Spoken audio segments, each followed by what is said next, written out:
हो गया स्टार्ट। चलिए ठीक है, आज हम लोग नए सेशन में मिलते हैं। बहुत ही महत्वपूर्ण टॉपिक जैन धर्म, और जैन धर्म के तहत क्या क्या सवाल पूछे जाते हैं परीक्षा में, वैसे प्रश्नों को हम लोग एक एक करके कहानी के माध्यम से हम लोग जानेंगे। ठीक है, तो सबसे पहले हम लोग देखते हैं जैन धर्म के बारे में क्या है।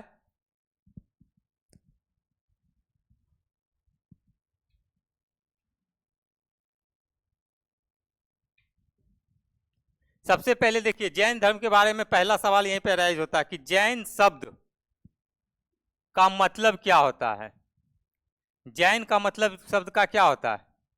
विजेता। जैन का मतलब क्या होता है? विजेता। आप लोग राइट डाउन भी कर सकते हैं, जैन करके लिख के डैश करके लिख सकते हैं विजेता। बाद में इसको फेयर करना होगा तो वीडियो देख के यूट्यूब पर आप कर सकते हैं। ठीक है, लेकिन थोड़ा थोड़ा करके यहाँ भी लिखते चलेंगे तो आप लोगों को फायदेमंद होगा। जैन शब्द का मतलब क्या होता है? विजेता, जो कि किस भाषा के शब्द से बना है? संस्कृत भाषा के शब्द से बना है, जिसका मतलब होता है विजेता। जैन का मतलब क्या होता है? विजेता। अगला देखेंगे, जैन संस्थापकों को आप लोगों को हमेशा एक शब्द मिलता होगा, तीर्थंकर। तो तीर्थंकर का मतलब क्या होता है? तीर्थ करने वाला। जनरली तो यही हो गया उसका, अगर संधि विच्छेद देखेंगे तो। लेकिन नहीं, जैन संस्थापकों को क्या कहा जाता था? तीर्थंकर। जबकि जैन महात्माओं को क्या कहा गया है? निग्रंथ। एकदम महत्वपूर्ण, जो कि सवाल परीक्षा में पूछे जाते हैं कि जैन संस्थापकों को क्या कहा जाता है?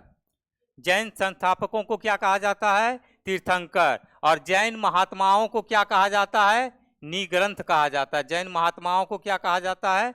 निग्रंथ। ऐसा माना जाता है कि जैन धर्म में कुल 24 तीर्थंकर हुए। कुल कितना तीर्थंकर हुआ? 24। जैन धर्म में कुल कितने तीर्थंकर हुए? 24, जिन्होंने समय समय पर क्या किया? प्रचार प्रसार किया अपने धर्म के लिए, और वही 24 तीर्थंकर के रूप में। लेकिन 24 तीर्थंकर में हमें सभी लोगों को जानना उतना जरूरी नहीं है। किनके किनके बारे में जानेंगे वो उनके बारे में हम लोग एक एक करके देखेंगे, हम बता भी देंगे। ठीक है, सबसे पहला देखिए प्रथम तीर्थंकर। ये बात थोड़ा विवादास्पद है। विवादास्पद क्या होता है कि सबसे पहला प्रश्न हम यहीं पर क्लियर करते हैं कि आता है कि जैन धर्म के संस्थापक कौन थे। तो देखिए दो नाम भी मिलता है, एक ऋषभदेव का भी मिलता है और एक महावीर का भी मिलता है। लेकिन अगर संस्थापक का सिर्फ बात किया जाएगा तो जैन धर्म के प्रथम तीर्थंकर जो थे ऋषभदेव, वही जैन धर्म के क्या थे? संस्थापक थे। तो जैन धर्म के संस्थापक कौन थे? ऋषभदेव। अगर वास्तविक संस्थापक एक शब्द जोड़ दिया जाए, वास्तविक संस्थापक, तब क्या हो जाएगा उसका आंसर? महावीर होगा। क्योंकि उसी के समय में, महावीर के समय में भी जैन धर्म क्या हुआ? ज्यादा प्रचार प्रसार हुआ, ज्यादा डेवलपमेंट हुआ, ज्यादा लोगों तक पहुंचा। इसलिए वास्तविक संस्थापक माने जाते हैं महावीर, और सिर्फ संस्थापक माने जाएंगे कौन? ऋषभदेव। ऋषभदेव का अन्य नाम भी मिलता है, ये कंफ्यूज नहीं करना है। कभी कभी ऐसा आयोग दे सकता है कि जैन धर्म के संस्थापक कौन थे, ऋषभनाथ दे देगा या तो आदिनाथ दे देगा। ये दोनों किनका नाम है? ऋषभदेव का। एक और नाम है वृषभनाथ, यानी आदिनाथ, वृषभनाथ, ऋषभनाथ। सब नाम किसका हो गया? ऋषभदेव का ही नाम है, जो कि जैन धर्म के क्या थे? संस्थापक थे। तो उसका 3 नाम निकल गया, कौन कौन? ऋषभनाथ, आदिनाथ और वृषभनाथ। ठीक है, अब देखेंगे सबसे महत्वपूर्ण, जो कि परीक्षा में एकदम पूछा गया, एक बार नहीं बहुतों बार पूछा गया, इसलिए हम लिख देते हैं VVI। क्या पूछा गया है कि ऋषभदेव और अरिष्टनेमी 22वें तीर्थंकर थे अरिष्टनेमी। ठीक है ना, आगे हम लोग देखेंगे क्रम में। तो 22वें थे अरिष्टनेमी और ऋषभदेव थे पहले। इस दोनों का उल्लेख एक ग्रंथ में मिलता है। कौन सा ग्रंथ में मिलता है? ऋग्वेद में। देगा कि किन जैन तीर्थंकरों का उल्लेख ऋग्वेद में मिलता है। किसमें मिलता है? ऋग्वेद में। किसका मिलता है? ऋषभदेव और अरिष्टनेमी। उल्टा करके प्रश्न पूछ देगा, पूछेगा कि ऋग्वेद नामक ग्रंथ में इनमें से किन तीर्थंकरों का उल्लेख मिलता है, कि का उल्लेख प्राप्त होता है। ऑप्शन देगा महावीर, ऋषभदेव, नेमिनाथ, नम्मीनाथ, मल्लीनाथ, ही सके जो 24 में से कोई 4 गो का ऑप्शन दे देगा। तो किसका मिलता है? ऋषभदेव का। महावीर का नहीं मिलता है, पार्श्वनाथ का भी नहीं मिलता है। ध्यान दीजिएगा, एकदम कंफ्यूजन नहीं होना है। ज्यादा पॉपुलर पार्श्वनाथ और महावीर, तो लोगों को लगता क्या है ना कि वो दोनों महावीर का, तो कंफर्म है कि महावीर होबे करेगा, लेकिन ऐसी कोई बात नहीं है। इतना हमारे पास 5-6 पॉइंट आ गया है, लिखे हैं 5-6 पॉइंट ना, कि जैन शब्द का मतलब क्या होता है। ठीक है, जैन संस्थापकों को क्या कहा जाता है, और जैन महात्माओं को क्या कहा जाता है? बोलिए, 2-3 बार बोलिए तब याद होगा, ऐसे नहीं याद होने वाला है। सिर्फ कथा सुनने से काम नहीं चलता है। जीएस ऐसा चीज है, जितना ज़्यादा से ज़्यादा बार रिकॉल कीजिए, जितना ज़्यादा से ज़्यादा बार देखिए, सुनिए, समझिए, तब जाके जीएस होगा। इसीलिए तो कहता है सबको जीएस पढ़ते हैं यादें नहीं होता है। तो याद कैसे होगा? ध्यान रहेगा आपका रील्स पर, ध्यान रहेगा आपका कि कौन क्या बोल रहा, नहीं बोला, नहीं। थोड़ा सा समय, 1 घंटा, आधा घंटा, 2 घंटा कंसंट्रेशन के साथ अगर हम लोग देख लेते हैं, थोड़ा सा बोर्ड पर यहाँ पर उसको लिख लेते हैं, तो एक बार कभी भी समय मिला अगर रिकॉल कर लिए तो हमारे दिमाग में सेट रहती है। ठीक है ना? थोड़ा सा तो कष्ट तो करना ही पड़ेगा ना। सब चीज़ बना बनाया मिल जाए आज के डेट में। पढ़ने वाला यहाँ से लेके जाइएगा, मछुआ टोली से लेकर अगर आप चले जाइए मुसल्लरपुर से भी आगे के एरिया तक, लड़का लड़की खचाखच भरा हुआ है। और सबका उद्देश्य एक ही है। आता तो है उद्देश्य, किस उद्देश्य से? पढ़ने के उद्देश्य से। तो कुछ लोग सफल भी होते हैं, कुछ लोग असफल भी होते हैं। और आज के डेट में जो सबसे बड़ा मार्केबल चीज है, जो सबसे अहम बात है कि आप समय सबके पास कम है। मेरी इन बातों को ध्यान में रखिएगा। पेशेंस जो है बहुत कम लोगों के पास बचा। आप ही लोग अगर 1 साल, 1.5 साल, 2 साल अगर हो गया होगा तैयारी का, तो धीरे धीरे आप स्टेमिना जवाब दे रहा होगा। पढ़ने बैठते होंगे ना तो लगता होगा उबाऊ टाइप का लगता होगा, लगता होगा फिर पढ़ाई, फिर पढ़ाई। और फिर जब एग्जाम देते होंगे नहीं होता होगा तो और फिर आप लोगों को लगता होगा बेकार है, नहीं हो रहा है। और इससे ज़्यादा आप लोगों के घर वाले को होता है। घर वाले को भी क्या होता है, लगता है इतना पढ़ा रहे हैं कोई रिजल्ट ही नहीं दे रहा है। जबकि क्या है, नहीं है, एग्जाम का पैटर्न बदल रहा है, बहुत सारा इसमें परिस्थितियां होती हैं, लेकिन फिर भी वो ये सब तो हो गया। ये सबसे ज़्यादा टेंशन होता है मोहल्ला बड़ा को। फलनमा के बेटवा वहाँ उतना दिन से पढ़ रहे, फलनमा के बेटी पढ़ रहे 3 साल से पटना में, कोई रिजल्ट नहीं दे रहे। अरे भाई अपना ना घर देखो, दूसरा घर काहे देख रहे हो? दूसरे का टेंशन ज़्यादा हो रहा है उसको। तो ये सबसे आपको झेलना है, ये सबसे आपको बाहर निकलना है। कोई भी कुछ बोले, बोलते दीजिए, बढ़ाने दीजिए, ध्यान उस सबकी बातों को क्या करना है, नहीं देना है। ठीक है? तो यही सब पॉइंट हम लोगों को डिवीजन करना है। यही सब सवाल परीक्षा में आएगा और बनाएंगे और रिजल्ट होगा। ठीक है? हमेशा पॉजिटिव सोचना है, बी पॉजिटिव। तो चलिए अगला देखते हैं। प्रथम तीर्थंकर कौन थे? ऋषभदेव। यही क्या थे, जैन धर्म के संस्थापक भी माने जाते हैं। ऋषभदेव का अन्य नाम क्या है? ऋषभनाथ, आदिनाथ, वृषभनाथ। 2 तीर्थंकरों का उल्लेख ऋग्वेद में मिलता है। किसका किसका मिलता है? ऋषभदेव और अरिष्टनेमी का। सभी लोग लिख लिए होंगे उम्मीद है। आगे बढ़ते हैं। ठीक है, आगे देखते हैं। आप देखिए कुल 24 तीर्थंकर, कुल 24 तीर्थंकर देखते हैं कौन कौन हुए। सबका नाम पहले ही बता दिए थे, इतना दिमाग है नहीं कि सबको याद करेंगे, परीक्षा की दृष्टि से भी महत्वपूर्ण नहीं है, लेकिन इनका याद रखना क्या है, बहुत जरूरी है, क्योंकि ये कौन थे? संस्थापक थे। दूसरा वाला का भी नाम रखना क्या है, जरूरी है। बाकी आ जाइए इधर। 22 नंबर में अरिष्टनेमी, 23 नंबर में पार्श्वनाथ, 24 नंबर में वर्धमान महावीर। ये महावीर जी का तो एकदम VVI है। और पार्श्वनाथ 22वां थे, इसलिए भी जरूरी है क्योंकि इनका, और 22वां अरिष्टनेमी, क्योंकि इनका उल्लेख कहाँ मिलता है? ऋग्वेद में। पार्श्वनाथ का संबंध अपना बिहार झारखंड से ही है, आसपास के क्षेत्र से ही है, काशी में जन्म हुआ था, इसलिए महत्वपूर्ण है। ठीक है ना? एक बार देख लेते हैं। पहला कौन थे? ऋषभदेव। दूसरा अजीतनाथ, तीसरा संभवनाथ, चौथा अभिनंदन जी, 5वां सुमतिनाथ, 6ठा पद्म प्रभु जी, 7वां सुपार्श्वनाथ जी, 8वां चंदा प्रभु जी, 9वां में सुविधिनाथ, 10वां में शीतलनाथ, 11वां में श्रेयांशनाथ और 12वां में वासु पूज्य, 13 में विमलनाथ, 14 में अनंतनाथ, सब में नाथ नाथ लगा हुआ है, 15 में धर्मनाथ, 16 में शांतिनाथ, 17 में कुंथुनाथ, 18 में अरनाथ, 19 में मल्लीनाथ, 20 में मुनि सुब्रत जी, 21 में नमीनाथ जी और 22 में अरिशनाथ। 21 और 22 में कंफ्यूजन होता है। क्या कंफ्यूजन होता है 21 और 22 में? 21 में क्या नाम है? 21 में नाम है नमीनाथ, नमीनाथ, और 22 में नाम हम लिख देंगे नेमीनाथ। हम 22 में नाम लिख दिए नेमीनाथ और 21 में नाम है नमीनाथ। दोनों अलग अलग व्यक्ति। अरिष्ट नेम का ही नाम क्या है? नेमीनाथ। कहीं कहीं ऐसा मिल सकता है, तो यानी कंफ्यूज नहीं होइएगा कि 2 अलग एक के व्यक्ति का नाम गलती से किताब में छप गया है, ऐसा नहीं सोचिएगा, अपना ओवर दिमाग मत लगाइएगा। नमीनाथ अलग हैं, नेमीनाथ अलग है, दोनों सटले है 21 और 22। तो ये अरिष्ट नेमी ही कौन सी है? नेमीनाथ। ब्रैकेट में करके लिख सकते हैं, अरिष्ट नेमी के ब्रैकेट में नेमीनाथ और उसके पहले नमीनाथ। 23वां में हो गए पार्श्वनाथ, जो कि यही पार्श्वनाथ की पहाड़ी भी है, गिरिडीह, झारखंड में जाइएगा, सम्मेत पर्वत, वहाँ पर मोक्ष की प्राप्ति लिए थे, परिनिर्वाण उनका हुआ था, वहीं पर उनकी कह सकते हैं समाधि स्थल है।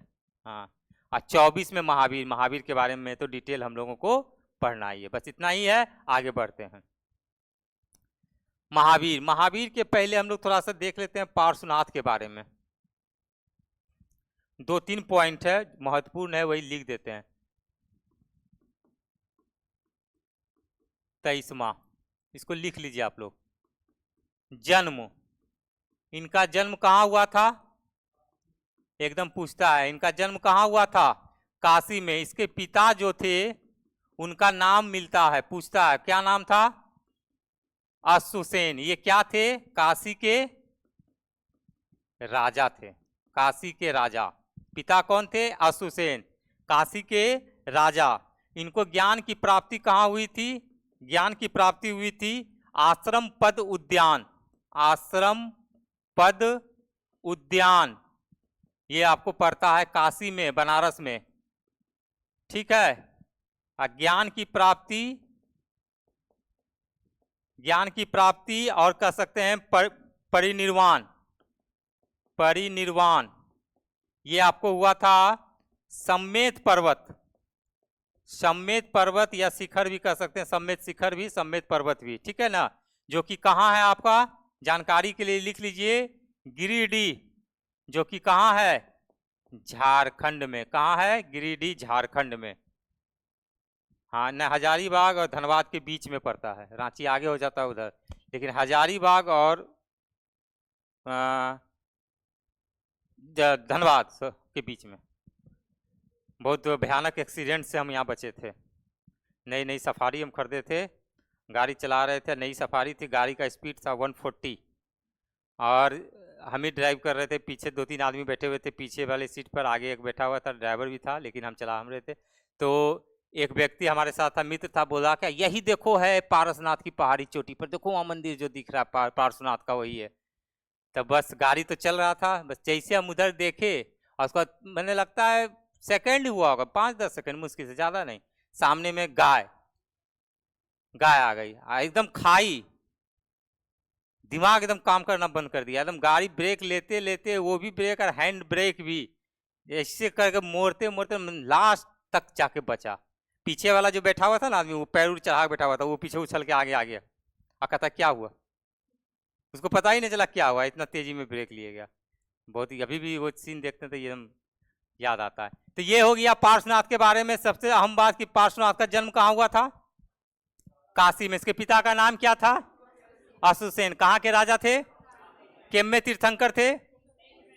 23वें तीर्थंकर थे। चलिए ठीक है। इन्होंने 4 महाव्रत जोड़ा था अपने अनुयायियों से, उन्होंने 4 महाव्रत, तब 5वां उसमें कौन जोड़े थे? महावीर जोड़े थे, ब्रह्मचर्य। लिख लीजिए, 4 महाव्रत अपने अनुयायियों को इन्होंने पालन करने को कहा था। क्या क्या था? सत्य, अहिंसा,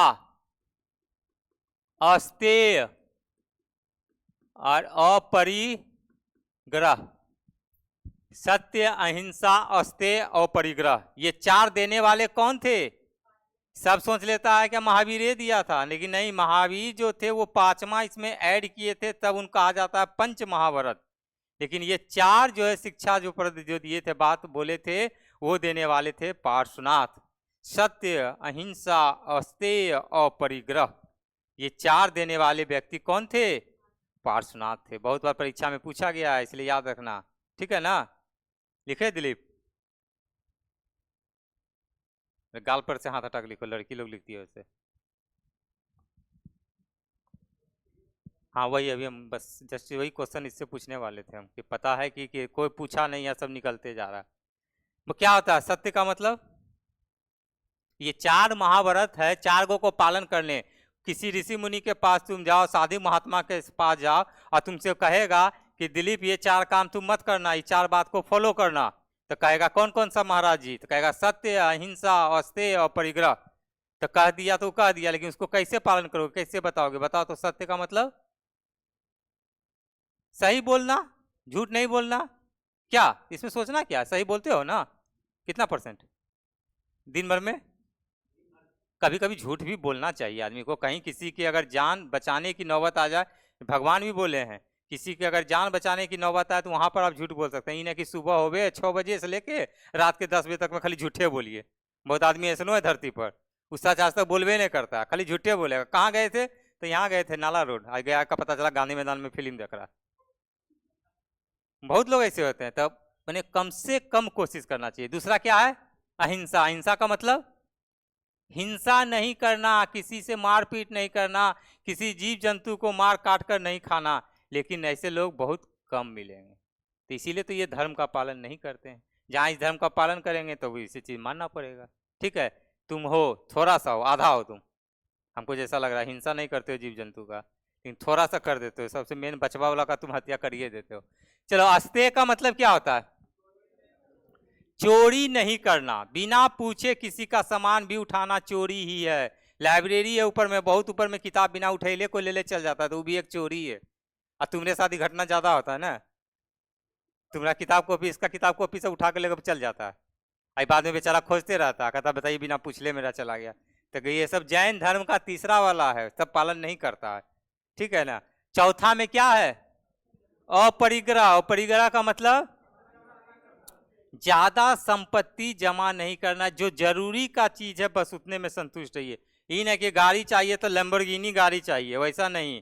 टाटा सफारी से भी या तो इंडिगो से भी, स्विफ्ट डिजायर से भी काम चल सकता है। ठीक है ना। मतलब कि अपनी इच्छा का ज्यादा विस्तार नहीं करना, कम संपत्ति कम से कम अर्जित करना।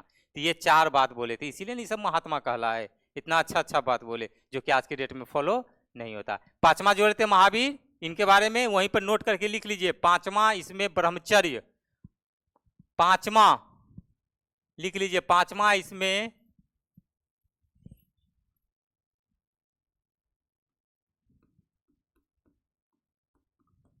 ब्रह्मचर्य किसने जोड़ा था? महावीर द्वारा जोड़ा गया। लिख लेंगे, यहीं पर लिखेंगे तो अच्छा रहेगा, क्योंकि 4 पार्श्वनाथ के द्वारा और 5वां ब्रह्मचर्य जो है वो जोड़ा गया किसके द्वारा? महावीर के द्वारा। ठीक है। हाँ पूछा, बहुत बार पूछा और आगे भी पूछेगा। अगला बढ़ते हैं आगे। ठीक है।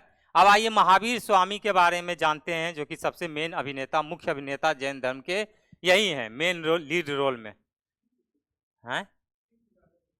चिन्ह भी वो भी है, सब है, बस पेशेंस रखिए ना। सब जब आए हैं तो सारा बोले ना। इसका पहला लगता है आप नहीं देखे, मेरा टैग लाइन क्या है? ध्यान नहीं देते हैं, सब आप ही लोग के लिए लिखवाते हैं लेकिन ध्यान नहीं देते हैं। पढ़ें आलोक सर से, इसके बाद दोबारा कहीं पढ़ने की आवश्यकता नहीं, कहीं वीडियो देखने की आवश्यकता नहीं, क्योंकि सारी जगह का निचोड़ आपका यहाँ मिल चुका है। ठीक है ना। चलिए आगे देखते हैं। चलिए महावीर स्वामी के बारे में जानते हैं। सबसे पहला क्या है कि इनका जन्म कब हुआ था? बड़ा कंट्राडिक्शन है जन्म के बारे में।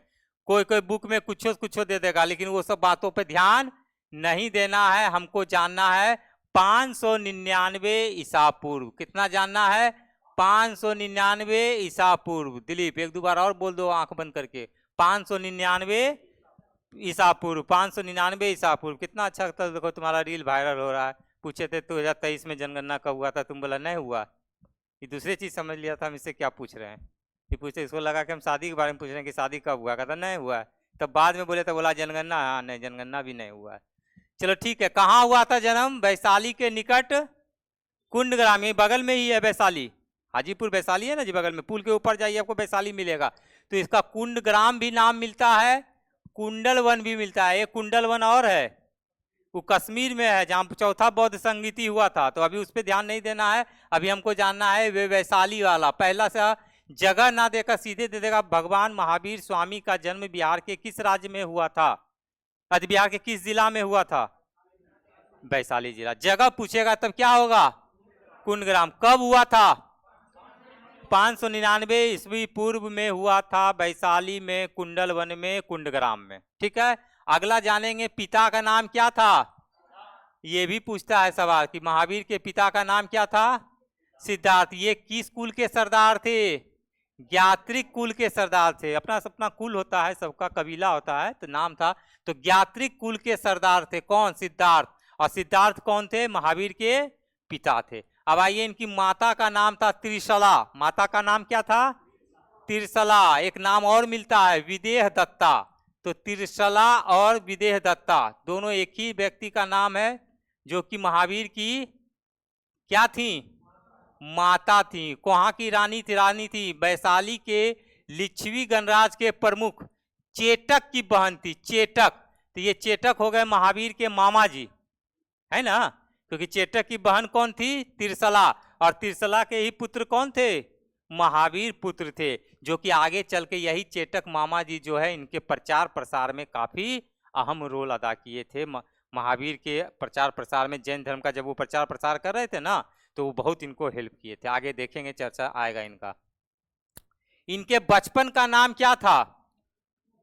महावीर के बचपन का नाम वर्धमान था। वर्धमान इसलिए रखा गया था कि जब इनका जन्म हुआ था ना, तो बड़ा उसके राज्य में, जो इनके पिता का राज था, बड़ा फला फूला था पूरा, इसलिए विस्तार हुआ था। तो इस कारण से वर्धमान का मतलब ही होता है तेजी, विकास, डेवलपमेंट। तो इसलिए इनका नाम बचपन का क्या रखा गया था? वर्धमान। किसके बचपन का नाम था वर्धमान? महावीर का। एक गौतम बुद्ध का भी बचपन का नाम आता है, तो इसलिए कंफ्यूजन नहीं होना है। इसके पिता का नाम और इसका बचपन का नाम, फिर पत्नी और माँ का नाम में थोड़ा कंफ्यूजन होगा, तो इसलिए ये सब कंफ्यूजन नहीं रखना है। एक एक करके अगर ध्यान में रखिएगा, दिमाग में सेट रखिएगा, तो कभी नहीं भूलिएगा। पत्नी का नाम क्या था? इसकी पत्नी का नाम यशोदा, और उनकी माता का नाम, हाँ, ये क्या थी? कुंडीय गोत्र की कन्या थी। कुंडीय गोत्र की कन्या, सब महत्वपूर्ण है। ये मत सोचिएगा कि इसमें कहिएगा VVI लगाना, ये सारा आपके लिए VVI है। ये माता का, पत्नी का नाम क्या होगा? यशोदा। ये क्या थी? कुंडीय गोत्र की कन्या थी। पुत्री का नाम आइए, बहुत सुंदर नाम, आज के डेट में भी ये नाम बहुत लोग, लड़की लोग रखती हैं, अनुज्या प्रियदर्शनी। अनुज्या प्रियदर्शनी। अनुज्या प्रियदर्शनी उनकी क्या था? महावीर की पुत्री का नाम था। दामाद जो किए थे, उनका दामाद का नाम था जमाली, है लिखा हुआ। जो कि इसके पति कौन थे? जमाली। इनके पति कौन थे? जमाली। और जमाली ही क्या था? महावीर का पहला शिष्य बना था। महावीर का पहला ही शिष्य बना था। कौन? महावीर का पहला शिष्य कौन बना था? जमाली। पहला शिष्य जमाली। और जमाली, उनकी पत्नी का नाम, जो कि महावीर की बेटी का नाम, अनुज्या प्रियदर्शनी। ठीक है, आगे देखते हैं। एक और इनके शिष्य थे मखलीपुत्र गोसाल। नाम सुने होंगे आप लोग बहुत बार, एक बार नहीं, परीक्षा में हजारों बार ये सवाल पूछा जा चुका है। आजीवक संप्रदाय के संस्थापक कौन थे?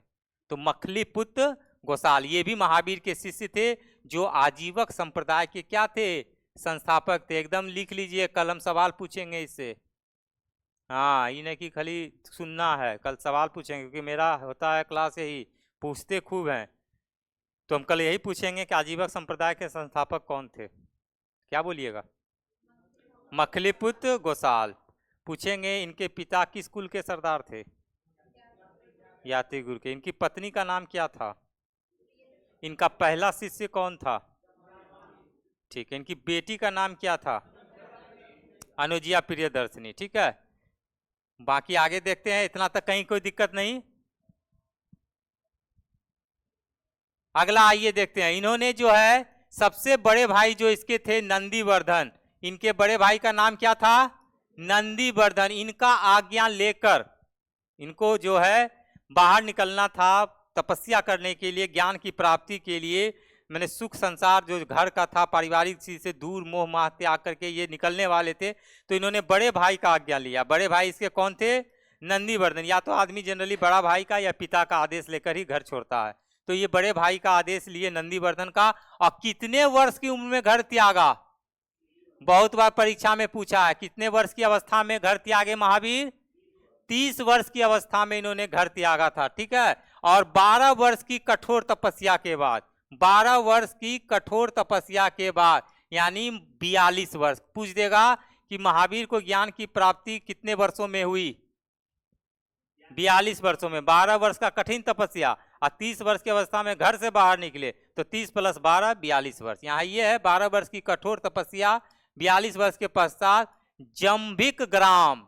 गांव का नाम है जंभिक ग्राम, जो कि किस नदी के तट पर, ऋजुपालिका नदी के तट के किनारे साल वृक्ष, किस वृक्ष के किनारे नीचे साल वृक्ष, यही गौतम बुद्ध की चर्चा करेंगे तो पीपल, और महावीर साल, महावीर का नदी ऋजुपालिका, बौद्ध महात्मा बुद्ध का नदी निरंजना, ये सब याद रखिएगा, ठीक है ना। वो निरंजना, ये ऋजुपालिका, ये साल, वो पीपल, और इनको क्या हुआ, पूर्ण ज्ञान। पूर्ण ज्ञान को क्या कहा जाता है, कैवल्य की प्राप्ति हुई। जब पूर्ण ज्ञान की प्राप्ति हुई तो कहा जाता है कैवल्य। कितने वर्ष की अवस्था में, 42 वर्ष की अवस्था में। सारा पॉइंट महत्वपूर्ण, ऋजुपालिका, बालिका नहीं होगा, पालिका होगा।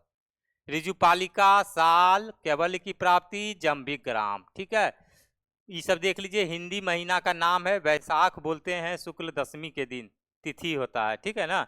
वैशाख, ये कभी कभी ये शब्द दे देगा किस मंथ में हुआ था, तो वैशाख, ज्येष्ठ, आषाढ़, श्रावण, भाद्रपद, आश्विन, ये सब होता है, हिंदी माह का नाम है।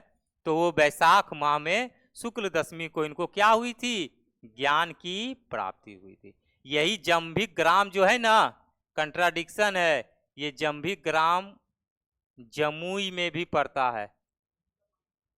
जमुई जो कि हमारा जिला है, और हमारे घर से 23 किलोमीटर दूर महावीर की बोली जाती है, जन्मस्थली के रूप में जाना जाता है। जगह का नाम है लछुआर। तो अभी तक क्लियर नहीं है कि ये जंभिक ग्राम, ये वाला जंभिक ग्राम कि जंभिक ग्राम जमुई, इसी के नाम पर, जंभिक ग्राम के नाम पर ही पड़ा है जमुई। जमुई नाम इन्हीं के नाम पर, जंभिक ग्राम पर ही है। तो कुछ लोग मान रहे हैं, लेकिन विवाद है, इतिहास है, तो कुछ कहा नहीं जा सकता। लेकिन काफ़ी अच्छा पर्यटक क्षेत्र के रूप में विकसित हो गया है लछुआर। कभी जमुई जाइएगा तो घूमिएगा जरूर, लछुआर जाइएगा जरूर, हमारा जिला जरूर जाइएगा, BR 46, ठीक है ना। हाँ हाँ, स्कूल भी है। हेलो,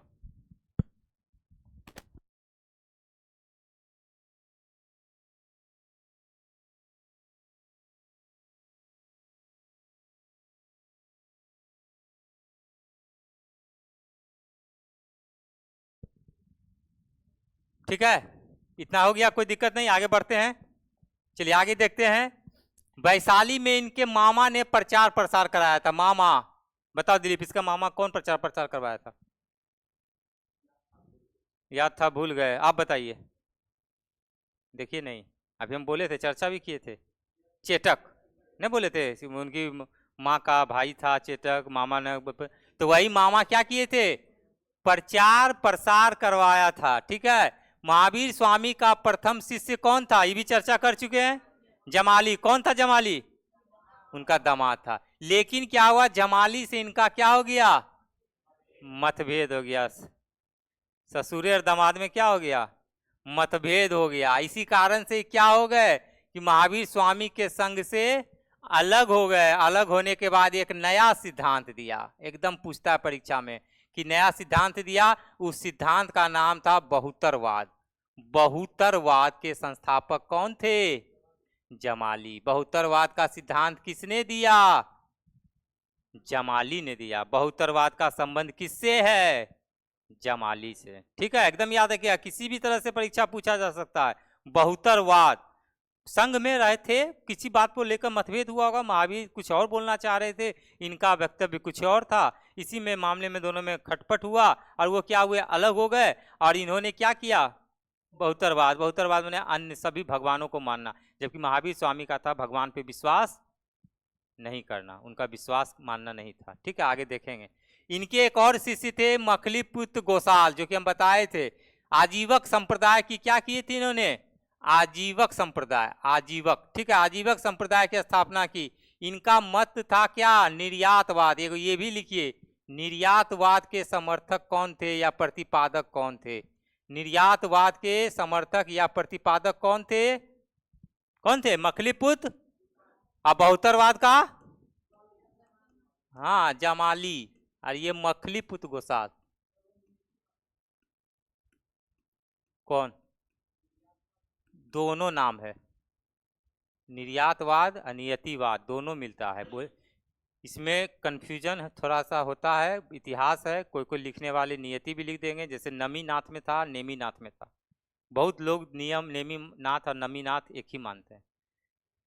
नियतिवाद या निर्यातवाद और बहुतरवाद बहुत बार परीक्षा में पूछा भी गया है और आगे आप लोगों के लिए महत्वपूर्ण। जैन धर्म में अगर क्लिष्ट क्वेश्चन करना हो तो सिंपल प्रश्न ना पूछ के पूछेगा महावीर का जन्म कब हुआ था, कहाँ हुआ था, माता का नाम, पिता का नाम, बेटा का नाम, ये सब नहीं पूछेगा, लेकिन पूछ देगा कि जैन धर्म से संबंधित बहुतरवाद का सिद्धांत किसने दिया था, महावीर के पहले शिष्य कौन थे।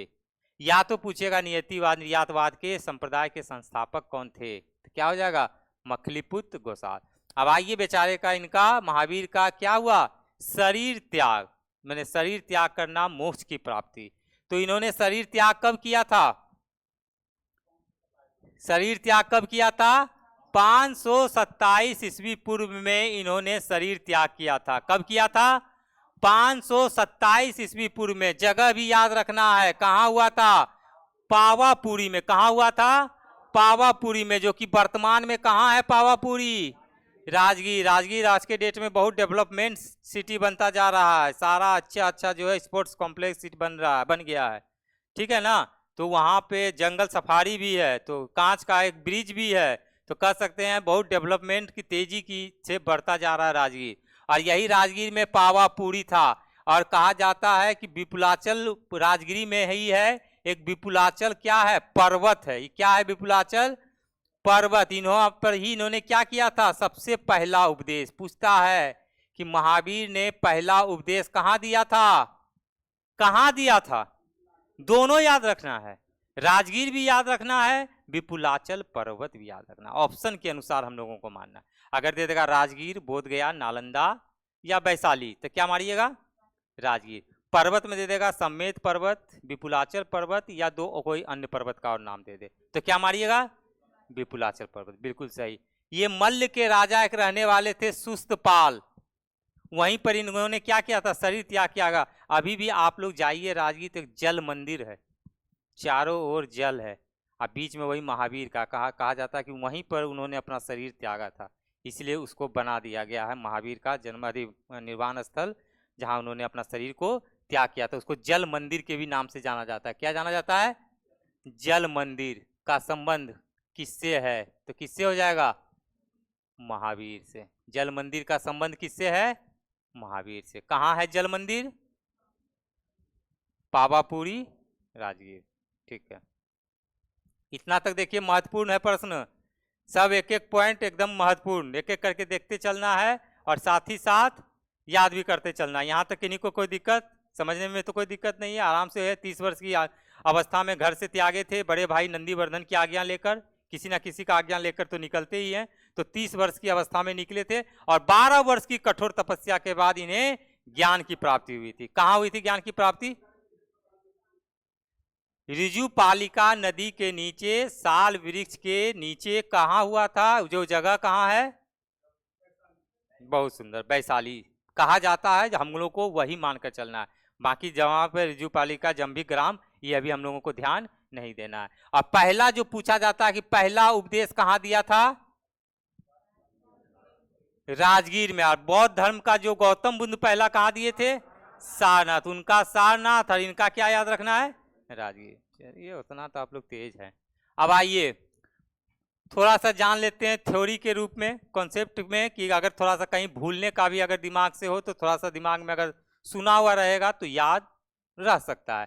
महावीर स्वामी जो है किसमें विश्वास करते थे, पुनर्जन्म और कर्मवाद, यानी व्यक्ति का पुनर्जन्म होता है। आज के डेट में दिलीप है तो अगले जन्म में दिलीप ही होगा, दिलीप कुमार नहीं हो जाएगा। कौन दिलीप कुमार, यूसुफ खान, नाम सुने हो हीरो का, तुम्हारे नाम से कि बहुत फेमस एक्टर रहा है, उसका मूल नाम क्या था, यूसुफ खान। उसकी पत्नी का नाम क्या था, क्या फेमस एक्टर एक्ट्रेस का नाम जानते, सायरा बानो। जो तू होती सायरा तो हम भी तो यूसुफ होते, गोरी तेरे नैनों में हम बस जाते। गाना सुने हैं, अरे फेमस गाना है, तो इसीलिए पति पत्नी का नाम उसमें बोला जाता था। यूसुफ खान मूल मेन नाम वही था, लेकिन जब फिल्म इंडस्ट्रीज में आए दिलीप कुमार तो उन्होंने अपना नाम रख लिया दिलीप कुमार। तो ठीक है, इनका क्या मानना था? पुनर्जन्म में क्या करते थे? विश्वास। कर्मवाद कि अगर व्यक्ति कोई कर्म कर रहा है, काम कर रहा है, तो निश्चित रूप से इससे क्या होगा? सफलता प्राप्त होगी। आज अगर आप मेहनत कर रहे हैं तो निश्चित मेहनत का परिणाम सफलता के रूप में दिखेगा। मेहनतें नहीं कीजिएगा, दिन भरी ठंडी में रजाए ओढ़ के सुतल रहिएगा, कहिएगा ग्रुप डी में हमारा नौकरी नहीं लग रहा है, एनटीपीसी में नौकरी नहीं लग रहा है, दरोगा वाला में हमारा वर्दी नहीं चला, तो कहाँ से लगेगा? मेहनतें नहीं कीजिएगा तो होगा कहाँ से? और जो बेचारा अभी भी इस ठंडी में पढ़ रहे हैं, खाना उठ के बना रहे हैं, लाइब्रेरी पढ़ रहे हैं, कोचिंग ट्यूशन जा रहे हैं, जहाँ से भी जिनको फायदा हो रहा है, तो भाई उसको मिलेगा कि बाकी लोगों को मिलेगा? सिर्फ सोचने से काम नहीं होता, उसके अनुरूप काम करने से होता। कर्म कीजिए, कर्म पे विश्वास कीजिए। यहाँ पे महावीर के बातों को फॉलो कीजिए। बाकी चीज को करना या नहीं करना वो अलग चीज है। बाकी जो 3 गो 4 गो बात बोले थे ना, उसमें से 1-2 गो बात फॉलो करने वाला ना है, बाकी समझिए। अगला है, किंतु ईश्वर के अस्तित्व में उनका विश्वास नहीं था। तो हे प्रभु, आप लोगों से मेरी ये विनती है कि ज्यादा ईश्वर का पूजा पाठ गुणगान मत कीजिए। जो होना है होगा ही, होइए वही जो राम रचि राखा। ज्यादा समय बर्बाद पूजा पाठ में नहीं करना है। पहला पूजा पाठ आपका धर्म है, माता पिता का सेवा करना। माता पिता का पूजा कीजिए, वही 4 धाम तीर्थयाम सब वही है। उनका आशीर्वाद अगर आपको मिल रहा है तो उससे बड़ा आशीर्वाद कोई नहीं है। सबसे बड़े भगवान, धरती के भगवान वही हैं, ठीक है ना। ये सब तो मूर्ति है। कौन देखा? तुम देखा है शंकर भगवान को? बजरंगबली को देखे हो? खाली कहना, हाँ फोटो देखा, फोटो तो सब एक देखता है जी, फोटो देखने से कितना होता है। लेकिन है कि कुछ लोग मानते हैं, आस्था की बात है, तो ठीक है, समय देना है, लेकिन first priority will be study. सच्चे मन से मैं मानता हूं, कहिए भगवान को हमको आईएएस बना देंगे, हम बहुत मानेंगे। बोलिए क्या मन बना देंगे? उसके लिए क्या करना होगा? मेहनत। आईएएस का फॉर्म आप भरिएगा तभी ना बनाएगा। दरोगा का फॉर्म फिलअप नहीं कीजिएगा और कहिएगा शंकर भगवान आके हमको बना देंगे दरोगा। संभव है?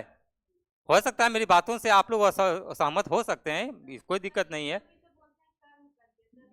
एकदम वही तो मैं भी वही कह रहा हूँ, कर्म कीजिए, फल की चिंता ना कीजिए, मिलेगा जो आपके भाग्य में होगा, बिल्कुल मिलेगा, ठीक है ना।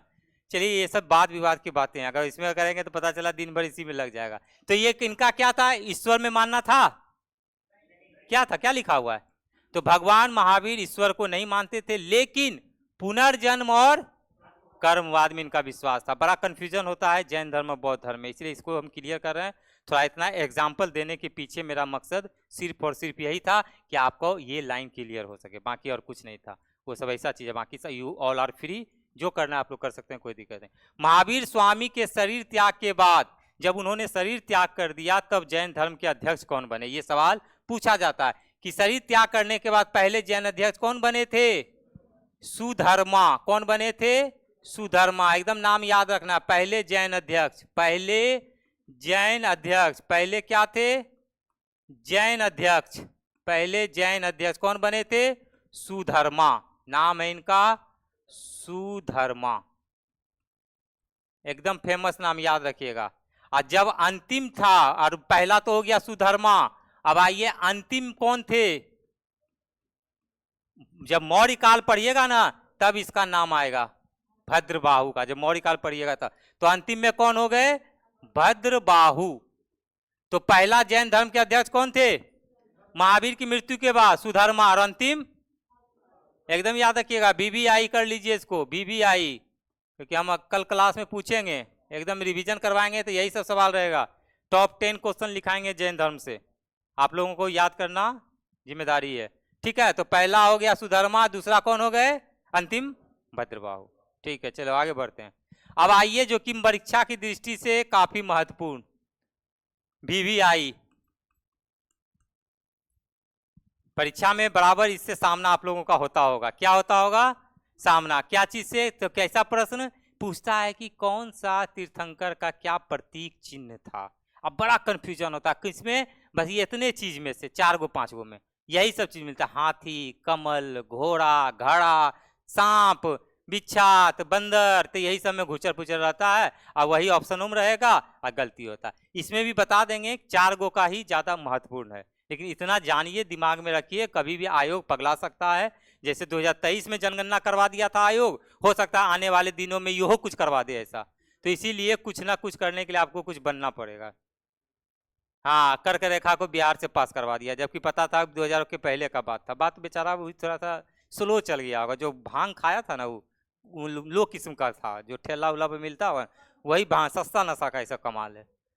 तो चलिए महावीर स्वामी का सबसे पहला देखेंगे ऋषभ देव। पहला जो थे इनका चिन्ह क्या था? ऋषभ देव का प्रतीक चिन्ह क्या था? 2-3 बार बोलिए। ऋषभ देव का क्या था? बैल था। अजीत नाथ का क्या था? अजीत नाथ का, संभवनाथ का, संभवनाथ का, पार्श्वनाथ का, सर्प मतलब सांप, ठीक है ना, पार्श्वनाथ का सांप। अगला आइए नमीनाथ का, नमीनाथ का, नमीनाथ। 11 नंबर फिर आइए 11वां में कलश किसका था? मल्लीनाथ। और एक नमीनाथ नीलकमल महावीर स्वामी का सिंह। 1 2 3 4 5 6 7 इतना याद। कोई नमीनाथ विवादित नहीं है, वो नमीनाथ और नेमीनाथ में विवादित था। नहीं ना, मल्लीनाथ ठीक है, कोई दिक्कत नहीं है। अभी जो अच्छा ये वाला बात में, हाँ, तो इसमें जो है ना, ये जैन धर्म का जब दो हुआ था, पहला जैन संगीति हुआ था, जैन सभा हुआ था पाटलिपुत्र में, तो उसमें 2 भाग में बटे थे, अभी आगे बताएंगे ही। वो श्वेतांबर और दिगंबर। तो श्वेतांबर मानते थे कि ये महिला था और वो मानते थे पुरुष था। हाँ, इसी वो कंट्राडिक्शन था, हमको लगा कि नाम में कुछ बोल रहे हैं। तो चलिए वो था लिंग में था। अब सीधे कोई पुरुषे मान रहा है कोई महिला मान रहा है, बताइए। तो देखने का था नहीं, अब जिनका जो मानना था वो देखते हैं। आगे उनका क्लियर किए हैं हम, श्वेतांबर दिगंबर में डिफ्रेंशिएट किए हैं। तो हमको एक ये याद रखना है, ऋषभ देव का क्या था प्रतीक चिन्ह? बैल। अजीतनाथ का, संभवनाथ का, पार्श्वनाथ का, मल्लीनाथ का, नमीनाथ का, महावीर स्वामी का। इतना आप लोग 6 को लिखिए, अब बाकी का देखना है देख लीजिएगा, ठीक है। लेकिन 6 एकदम मुंह पर याद होना चाहिए। 6 गो का महावीर स्वामी, मल्लीनाथ, नमीनाथ हैं, तो सिंह तो लिखबे किए। हाँ, और ऋषभ देव, अजीतनाथ, संभवनाथ और पार्श्वनाथ। इधर वाला ये लिख लिए इतना ना, आगे बढ़े। चलो आ जाओ। अब इसके है कि जैन धर्म में मोक्ष के लिए, मोक्ष का मतलब जानते ही हैं आप लोग, अंतिम अवस्था। अभी धरती से विदा लेने का समय, चले जाना। हाँ, सबको समेट समाट के एकदम बोरिया बिस्तरा बांध के, बहुत समय हो गया, अब आप चले जाइए। तो मोक्ष के लिए क्या बताया इन्होंने? 3 साधन है कि आप 3 साधन कीजिएगा तब आप मोक्ष को प्राप्ति पाइएगा, अदरवाइज नहीं पाइएगा। जो कि 3 साधन को क्या कहा गया है? जैन धर्म का त्रिरत्न। ये पूछता है जैन धर्म के त्रिरत्न क्या क्या थे। सबसे पहला है सम्यक दर्शन। क्या है? सम्यक दर्शन। दूसरा है सम्यक ज्ञान और तीसरा है सम्यक चरित्र। सब चीज तो दे दिया, बचा कौन चीज? दर्शनों फिलोसफी भी दे दिया, नॉलेजो दे दिया, करेक्टरों दे दिया। अब चाहिए कि आदमी को? तो ये सबको तीनों जब सही में जो कर लेगा वो मोक्ष, क्या सुपर मोक्ष प्राप्त कर लेगा। ये भगवान भी पूछेंगे, ऊपर में जाइएगा तो पूछेंगे क्या क्या काम किए हो, बोलिएगा कि सम्यक दर्शन की भी ज्ञान प्राप्ति मुझे हुई है, ज्ञान की भी, सम्यक ज्ञान की भी, और सम्यक चरित्र का भी। कहेगा आ जाओ बाबू, तुमने लिए एक और गेट खोल देते हैं, तुम एकदम सीधे चल जाओ, एकदम डीसी में चल जाओ, स्वर्ग से भी ऊपर चले जाओ। तो ये हो गया आपका 3 साधन, त्रिरत्न कहा जाता है, सम्यक दर्शन, सम्यक ज्ञान, सम्यक चरित्र। अगला आइए, 2 सभा हुआ था जैन धर्म का, प्रथम और दूसरा, ये जो कि बहुत ही महत्वपूर्ण है, पहला और दूसरा। पहला कहां हुआ था? एकदम याद रखना है, पाटलिपुत्र। पहला कहां हुआ था? पाटलिपुत्र। डेट में कंफ्यूजन है, 300 भी मिलेगा, 322 भी मिलेगा, 312 मिलेगा, हम यो बता देते हैं। तो डेट पे हम लोगों को क्या करना है? ध्यान नहीं देना है। कहा कि जब कंट्राडिक्शन हो, जो विवादास्पद चीज हो, उसको सीधे साइड कर दीजिए। तो इसलिए उस पर हमको ध्यान नहीं देना है। हमको ध्यान क्या देना है कि पहला जैन संगीति कहां हुआ था? जैन सभा कहां हुआ था? पाटलिपुत्र में हुआ था। किसकी अध्यक्षता में हुआ था? किसकी अध्यक्षता में हुआ था? स्थूल भद्र की अध्यक्षता में। यह भी पूछता है कि पहला जैन सभा किसकी अध्यक्षता में हुआ था। तो वहीं पर क्या हुआ था कि स्थूल भद्र और भद्रबाहु दोनों महावीर के थे चहेते, दोनों महावीर के चहेते थे। तो कहा जाता है कि दोनों अपना पावर अपने हाथ में रखना चाहता था। तो निश्चित रूप से, जैसे मध्यकाल में भी पढ़ेंगे आप लोग, आधुनिक काल में भी पढ़ेंगे या प्राचीन में तो पढ़ ही रहे हैं, तो हर आदमी चाहता था कि भाई अपना उत्तरदायित्व किसी खासम खास को देना, लेकिन इच्छा का जो कामना होता है वो दोनों के प्रति था, दोनों का था, भद्रबाहु का भी था, स्थूलभद्र का भी था। तो जैसे ही स्थूलभद्र अध्यक्ष बने तो भद्रबाहु क्या हुए, वॉक ओवर कर दिए। वॉक ओवर मैंने वॉकआउट कर दिए, मतलब कि इस समिति में भाग, सभा में क्या किए, भाग ही नहीं लिए। इसलिए इनका जितना भी फॉलोवर था, यानी सपोर्टर्स कह सकते हैं, जो भी सपोर्टर्स थे, उन्होंने क्या किया, प्रथम जैन सभा में भाग नहीं लिया था। तब जाकर क्या हुआ था, दो भाग में बटा। इस सभा के बाद जैन धर्म क्या हो गया, दो संप्रदाय में विभाजित हो गया, श्वेतांबर और दिगंबर। श्वेतांबर और दिगंबर पूछता है किस धर्म के अभिन्न अंग हैं, बौद्ध धर्म की जैन धर्म, जैन धर्म। श्वेतांबर और दिगंबर, श्वेतांबर जो श्वेत वस्त्र धारण करते हैं, दिगंबर जो वस्त्र धारण करते ही नहीं है, ठीक है। श्वेतांबर जो श्वेत वस्त्र धारण करते हैं, दिगंबर का मतलब जो वस्त्र धारण नहीं करते हैं, नग्न रहते हैं, ठीक है। तो यही इसकी विशेषता थी। प्रथम बौद्ध जैन सभा में ही क्या हुआ था, जैन धर्म का विभाजन हुआ था श्वेतांबर और दिगंबर में। कहाँ हुआ था प्रथम, कौन किए थे अध्यक्षता, स्थूलभद्र, एकदम याद रखना है। दूसरा जैन सभा कहाँ हुआ था, दूसरा हुआ था बल्लभी, एकदम बल्लभी याद रखना है, तब गुजरात याद रखना है। पूछेगा बल्लभी कहाँ, तब गुजरात। वर्तमान किस राज्य में हुआ था, तब बताइएगा गुजरात। ऐसे नाम याद रखना है, बल्लभी, ठीक है। किसकी अध्यक्षता में हुआ था, देववर्धी क्षमा श्रवण। किसकी अध्यक्षता में हुआ था, देववर्धी क्षमा श्रवण, क्षमा श्रवण, देववर्धी क्षमा श्रवण की अध्यक्षता में हुआ था दूसरा जैन सभा, ठीक है।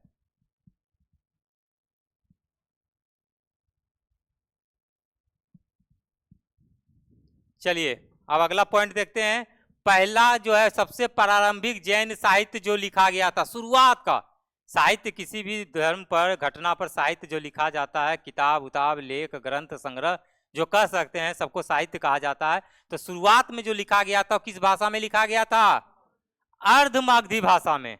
लेकिन बाद में जो है सब हो गया कौन भाषा में, सबका हो गया भाषा साहित्य का प्राकृतिक। लेकिन अगर पूछ देगा कि शुरुआती जैन साहित्य किस भाषा में लिखे गए, प्राकृत, पाली, अर्धमागधी, मागधी, तो क्या मारिएगा, अर्धमागधी। प्राकृतिक हो या बाद में, मैंने सब फिर लिखे जाना उसी में, लेकिन शुरुआती जैन साहित्य लिखा गया था अर्धमागधी में, ठीक है। लेकिन बाद में प्राकृतिक भाषा में लिखे गए, ठीक है। आगे बढ़ते हैं। अब आइए स्वादावाद और अनेकांतवाद, ये किससे संबंधित है, जैन धर्म से संबंधित है। कभी कभी ऐसे भी आ जाते हैं, ये परिवर्तन मत है, स्वादावाद और अनेकांतवाद, ये सब मत है, ज्यादा डिटेल में पढ़ने की जरूरत नहीं है, सिर्फ हमको जानना है किस धर्म से संबंधित है, जैन धर्म से। लिख लीजिएगा, स्वादावाद और एक अनेकांतवाद, अनेकांतवाद, ये दोनों जो है क्या संबंध किससे है, जैन धर्म, बस इतना ही जानना है। अगला एक पॉइंट हम जानते हैं, एक सवाल पूछा गया है, इसको ऐड किए हैं कि उत्तर प्रदेश का कौन सा शहर तीर्थ स्थल के रूप में जैन धर्म और बौद्ध धर्म दोनों के रूप में जाना जाता है, कौन सा ऐसा, कौशाम्बी। बहुत बार परीक्षा में महत्वपूर्ण प्रश्न है, VVI देगा, जैन धर्म और बौद्ध धर्म के लिए इनमें से कौन सा शहर प्रचलित है, दोनों के लिए पर्टिकुलर, मैं यहाँ दोनों में कहीं ना कहीं कुछ हुआ है, तो कौशाम्बी शहर, ठीक है। और ऑप्शन में दे देगा अयोध्या, सबको कहेगा क्या, अयोध्या, ठीक है। क्लास में है, निकल के बात करते हैं। अगला देखेंगे, एक और है यापनी संप्रदाय। यापनी संप्रदाय का संबंध किससे है, ये भी किससे है, जैन धर्म। यापनी संप्रदाय, स्वादावाद, अनेकांतवाद, ये सब खाली याद रखना है का संबंध किससे है, जैन धर्म से, ठीक है। यापनी संप्रदाय का संबंध किससे है, जैन धर्म से। जैन धर्म का पहला कहाँ हुआ था सभा, पाटलिपुत्र। दूसरा कहाँ हुआ था, जैन धर्म की पहली सभा की अध्यक्षता किसने की, दूसरी सभा की अध्यक्षता किसने की, बस एक बार तुरंत रिकॉल भी करा देंगे। अगला देखेंगे, कलिंग का चेदी शासक खारवेल, ये जैन धर्म का क्या था, महान संरक्षण। पूछता है कलिंग का कौन सा राजा, तो कलिंग का कौन सा राजा हो जाएगा, खारवेल। किस धर्म को मानता था, जैन धर्म। कहा जाता है कि इसने भुवनेश्वर के निकट उदयगिरी तथा खंडगिरी, उड़ीसा में भुवनेश्वर, वहां पे दो जगह है। कौन सा जगह? उदयगिरी तथा खंडगिरी। वो पहाड़ी को क्या किया ना, कटवा कर जैन लोगों के लिए एक गुहा विहार बनवाया था। मैंने जैन धर्म का जो जो प्रवर्तित तीर्थंकर थे सबको रहने वाले का जो स्थान को, उसको कहा जाता था गुहा विहार, यानी गुफा टाइप का होता था, कह सकते हैं धर्मशाला टाइप का। तो वो गुहा विहार नाम दिया जाता है, सिर्फ जैन स्थलियों के लिए ही नाम दिया जाता है, ठीक है ना। तो उदयगिरी और खंडगिरी ये दो जगह को कहेगा कि उड़ीसा में भुवनेश्वर में किसने, किस शासक ने जैन लोगों के लिए एक निवास स्थान बनवाया था? कौन सा राजा? तो कलिंग का राजा खारवेल। यही जानना जरूरी है, इसलिए यह लाइन पूरा हम लिखे हैं, बस खारवेल याद रखना है। ऐसा ऐसा टिपिकल प्रश्न आपको देखने को परीक्षा में मिल सकता है, इसीलिए बोले कि अगर ये टॉपिक अगर आज आप क्लियर पढ़ लेते हैं तो इसके अलावा जैन धर्म का ना कोई किताब पढ़ने की आवश्यकता है, ना किसी का वीडियो देखने की आवश्यकता है। बस इतने में आपका कॉन्सेप्ट क्लियर, बस इससे अलावा नहीं मिलेगा। अगला है बाहुबली। कौन है बाहुबली? अमरेंद्र प्रताप। तो ये बाहुबली हम लोगों के बाहुबली हैं। तो ये बाहुबली जो है प्रथम जैन तीर्थंकर ऋषभ देव का बेटा था। कहा जाता है कि प्रथम जो जैन धर्म के तीर्थंकर या संस्थापक जो थे ऋषभ देव, उसी का बेटा था। बाहुबली का पुत्र माने जाते हैं। तो मानने पर ही हम लोगों को चलना है। यहाँ पे थोड़ा सा हम लोगों को मैथ जानना है, माना कि x, माना कि y, माना कि z। तो मान लेते हैं, मानने में क्या जाता है। तो मान लेंगे कि ऋषभ देव के पुत्र कौन थे? बाहुबली। यार देखिए कितना बेहतरीन था प्रश्न परीक्षा में, और हम क्यूज में भी सवाल पूछे हैं। अब आप लोगों को याद आएगा, वही बाहुबली जो गोमतेश्वर की मूर्ति, जो गोमतेश्वर की मूर्ति है तमिलनाडु में, गोमतेश्वर की कर्नाटक में किसने बनवाई थी? चामुंड राय। कौन वंश के थे? गंग वंश का मंत्री था, गंग वंश का मंत्री था। उन्होंने ही क्या करवाया था? ये बनवाया था गोमतेश्वर की मूर्ति। किसका है वो गोमतेश्वर का मूर्ति? पूछ देगा किस भगवान का है, तब तो वही भगवान, मैं बाहुबली का भगवान के रूप में ऋषभ देव के बेटा ही थे। तो वो गोमतेश्वर की मूर्ति बाहुबली का मूर्ति है, जो कि बनवाया गया था कर्नाटक में चामुंड राय के द्वारा, जो कि कौन सा वंश? गंग वंश। एकदम VVI लाइन है, VVI, एकदम महत्वपूर्ण, ठीक है ना। अगला आता है माउंट आबू पर भी एगो है दिलवाड़ा का जैन मंदिर, बहुत फेमस, आप लोग पढ़े होंगे कि दिलवाड़ा का जैन मंदिर कहाँ है। कहाँ है? माउंट आबू, जो कि कहा जाता है कि संगमरमर से बना हुआ है। किससे बना हुआ है? ये भी सवाल पूछता है, किससे निर्मित है? संगमरमर। संगमरमर बहुत ही बेहद खूबसूरत होता है। संगमरमर देखे हैं? बिल्कुल देखे होंगे। संगमरमर का कहानी गाना में सब मिलता है। संगमरमर से है कोई सूरत हो तुम, मोई मूरत हो तुम, बड़ी दिलकश अधिक। क्या नमकलाल का गाना नहीं सुने क्या? हाँ, सुनो ना संगमरमर, वाह बहुत सुंदर। चलिए, तो जिसका निर्माण कौन करवाया था? भीमदेव, या नाम मिलेगा भीमदेव प्रथम भी, भीमदेव या भीमदेव प्रथम। ये प्रथम इसमें साइलेंट ही रहता है, इसमें इसको दिमाग ज्यादा नहीं लगाना है। कौन करवाया था निर्माण माउंट आबू का दिलवाड़ा का जैन मंदिर? भीमदेव। किस वंश का था? चालुक्य वंश का था। चालुक्य वंश का भीमदेव प्रथम के द्वारा माउंट आबू का दिलवाड़ा का जैन मंदिर का निर्माण करवाया गया था। और गोमतेश्वर मंदिर का निर्माण किसके द्वारा करवाया गया? चामुंड राय के द्वारा करवाया गया। किस वंश के द्वारा करवाया गया? गंग वंश। वहां गंग वंश, यहाँ चालुक्य सोलंकी वंश। वहां पे किसके द्वारा? तो चामुंड राय। और यहाँ पे किसके द्वारा? भीमदेव। एक वो मंदिर गोमतेश्वर, ये मंदिर कौन सा? दिलवाड़ा का जैन मंदिर, ठीक है। अगला आएंगे, बीमल शाह ने करवाया था। बीमल शाह, ये भीमदेव का था लेकिन था शासक का ही नाम, लेकिन करवाने वाला कौन था? बीमल शाह। वास्तुकाल कौन था? आर्किटेक्चर कौन था? डिजाइन जो तैयार किया था वो थे तेजपाल थे। तो तेजपाल वास्तुकार, बनाने वाले बीमल शाह, और शासक कौन था? भीमदेव। 3 क्वेश्चन आया, तीनों जानना जरूरी है। चलिए अगला है कि जैन साहित्य को क्या कहा जाता है? एकदम VVI। जैन साहित्य को क्या कहा जाता है? आगम। जैन साहित्य को क्या कहा जाता है? आगम। अब जैन साहित्य में आगम तो कहा जाता है, तो जैन साहित्य में बहुत सारे खंड हैं, बहुत सारा चैप्टर है। तो सबका नाम है, जिसमें क्या है? 12 गो अंग है, 12 गो उपांग है, 10 गो प्रकीर्ण है, 6 गो छेद सूत्र है, 1 गो नदी सूत्र है, 1 गो अनुयोग द्वार है। तो आप लोगों से रिक्वेस्ट है कि ये भी याद रखिएगा। कभी कभी पूछता है कि जैन साहित्य में कुल कितने अंग हैं? कितना अंग है?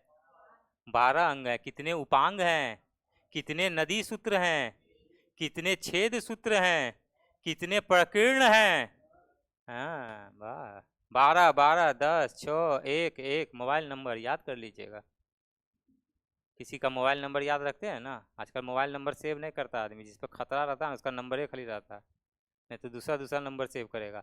तो कितना हो गया, 12 अंग, 12 10 प्रकीर्ण, 6 छेद सूत्र, 1 नदी सूत्र और 1 अनुयोग द्वार। कल पता चलेगा, जब कल रिवीजन करके पूछेंगे ना आप लोग से, तब देखेंगे कि 2 होमवर्क मिला है। अब आइए जैन ग्रंथ, कुछ प्रमुख जैन ग्रंथ है, उनके रचनाकार कुछ कुछ का मिलता है, तो एक जगह लिखा देते हैं तो याद करना आसान होगा। एक ग्रंथ है इधर और रचनाकार का नाम है इधर, ठीक है, तेजी में लिखिए। कल्पसूत्र किसने लिखी, कल्पसूत्र किसने लिखी, कल्पसूत्र क्या है, ग्रंथ है। कैसा ग्रंथ है, जैन ग्रंथ है। उसके रचनाकार यानी जैन साहित्य भी कर सकते हैं। कल्पसूत्र की रचना किसने की, भद्रबाहु। किसने लिखी, भद्रबाहु। स्वादावाद वही जो अभी बताए थे, किसने, मल्लीसेन। स्वादावाद किसने, मल्लीसेन। न्यायावतार किसने, सिद्धसेन। एक ही नाम थोड़ा सा ही रखिए चलेगा, कोई दिक्कत नहीं। स्वादावाद मल्लीसेन, न्यायावतार सिद्धसेन, ठीक है। अगला है न्याय दीपिका, किसने, न्याय दीपिका धर्मभूषण, न्याय दीपिका धर्मभूषण। पंचविंशवाटिका, पंचविंशवाटिका पद्मनंदी, किसने लिखा है, पद्मनंदी, ठीक है।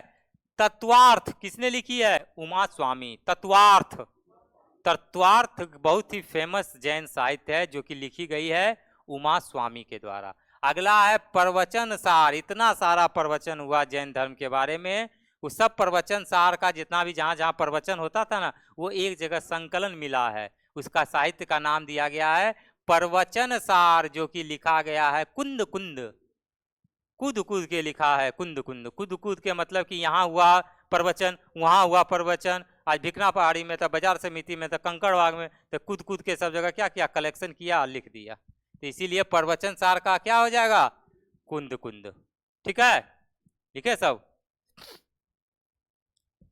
अब आ जाइए जो आप लोग को कह रहे थे श्वेतांबर दिगंबर, 3-4 बातें हैं, बहुत ज्यादा नहीं है, 1-2 बात बताइए दिए हैं, वो आप लोग को क्लियर है कि श्वेतांबर में क्या था, श्वेत वस्त्र धारण करता था। ये क्या करता था, नग्न रहकर तपस्या करता था, यानी कपड़ा धारण वस्त्र धारण नहीं करता था। सिंपल समझ लेना है, श्वेत मतलब श्वेत उजला कपड़ा, बाकी में लगाना ही नहीं दिमाग की भाई कपड़ा नहीं पहनता था, ठीक है। स्त्री के लिए क्या था, ये मोक्ष संभव था, मतलब कोई स्त्री है और अगर कर रही है जैन धर्म का पालन कर रही है तो मोक्ष प्राप्त कर सकती है। वही मोक्ष प्राप्त करने के लिए क्या था, 3 रत्न था, दर्शन था ना, तो लेकिन स्त्री क्या कर सकती है, मोक्ष प्राप्त कर सकती है, संभव है। लेकिन ये लोग क्या कहते थे, ना लड़की में लोग नहीं, लड़के लोग को मोक्ष प्राप्त में होगा, लड़का लोग ना कितनों कर लीजिए भजन कीर्तन। ऐसे भी कहा जाता है सबसे ज़्यादा लड़का लोग कम पूजा पाठ करता है, लेकिन जो लड़का लोग पूजा पाठ किया करता है उसको जल्दी फल मिलता है। अब आप कहिएगा कि आप कैसे बोल रहे हैं, हम इसको प्रूव करेंगे। आप कैसे प्रूव करते हैं, लड़की लोग सोमवारी करती है, लड़की लोग को कौन मिलता है, शिव भगवान मिलते हैं। शिव भगवान कैसे थे, जेठालाल बोलते हैं बौरा, अरे बौरा मने कि बड़ा मनमतंगी थे शिव भगवान, ऐसे मत, सही बोल रहे हो, मनमतंगी थे, विष पान किए थे, अवघर उनको बोला जाता, पता है कि ना, अवघर दानी के रूप में किसने जाना जाता है, कौन भगवान को, अवघर मतलब का मस्त मौला, जो मन में आता था वो करते। लेकिन लड़का लोग अगर कर लिया सोमवारी तो साक्षात पार्वती मिलती है। पार्वती मतलब समझते हैं, बेहद खूबसूरत कन्या। पार्वती को अगर देखिएगा फोटो में बहुत ही खूबसूरत थी, तो इसलिए लड़का लोग अगर आप बोल दिए तो इसका मतलब नहीं कि आप दिलीप तुम मंगलवार छोड़ के सोमवारी करने लगना, अभी तो तुम मंगलवारी कर रहा है, अलगे दिक्कत हो गया। कल मंगलवारी था, इसको हम बुलाए थे दही चूड़ा खाने के लिए, तो कहता है सर हमारा फास्टिंग है। ले अब ये सब फास्टिंग संजोग है कि मंगलवार था, आप सोमवार को ये सब नहीं करना, ठीक है। ऐसे शिव भगवान प्रसन्न है, पार्वती ऐसे ही मिलेगी। एक नौकरी ले लोगे तो एक पार्वती क्या तुमको 10-20 को पार्वती मिलेगी, संभालना मुश्किल हो जाएगा। महावीर स्वामी क्या थे, विवाहित थे, ऐसा माना जाता है, माना क्या जाता है ही थे, सही बात है, श्वेतांबर का मानना बिल्कुल सही था कि महावीर स्वामी को मानते थे वो लोग विवाहित। लेकिन ये लोग क्या थे, दिगंबर वाला झूठो कि ये विवाहित नहीं थे, सारा प्रूव है, बेटा है, बेटी है, दामाद है, सब शिष्य मिला हुआ है, जमाली उनका, तो ये लोग तो ये कहते थे ना महावीर स्वामी विवाहित नहीं थे। अब यही जो मल्लीनाथ के बारे में जो आप चर्चा कर रहे थे 19वें तीर्थंकर, तो ये इनका मानना था श्वेतांबर वाला का क्या, कि ये फीमेल महिला थी और इनका मानना था पुरुष था। अब क्या सच्चाई है उस सब में हमको डिटेल में नहीं जानना है, ठीक है, और ना ही आप लोग को जानना है। सिर्फ इतना जानना है कि किस संप्रदाय के लोगों का मानना था कि मल्लीनाथ एक स्त्री थी, तो श्वेतांबर। किस संप्रदाय का द्वारा माना जाता है कि मल्लीनाथ क्या थे, पुरुष थे, तो वो दिगंबर। बस ये 4 श्वेतांबर और 4 दिगंबर का अंतर है, आराम से याद हो जाएगा। वस्त्र पहनने वाला, मोक्ष वाला, विवाह वाला महावीर का, और एक मल्लीनाथ के बारे में, ठीक है। आगे कुछ देखते हैं, कुछ नहीं है। चलिए आज का सेशन समाप्त हुआ जैन धर्म का। कल हमारा इससे सवाल रहेगा आप लोगों से, एकदम आप लोगों की दायित्व बनती है कि कल एकदम याद करके आना है। और तब तक फिर मिलेंगे हम लोग नेक्स्ट सेशन में नए टॉपिक के साथ।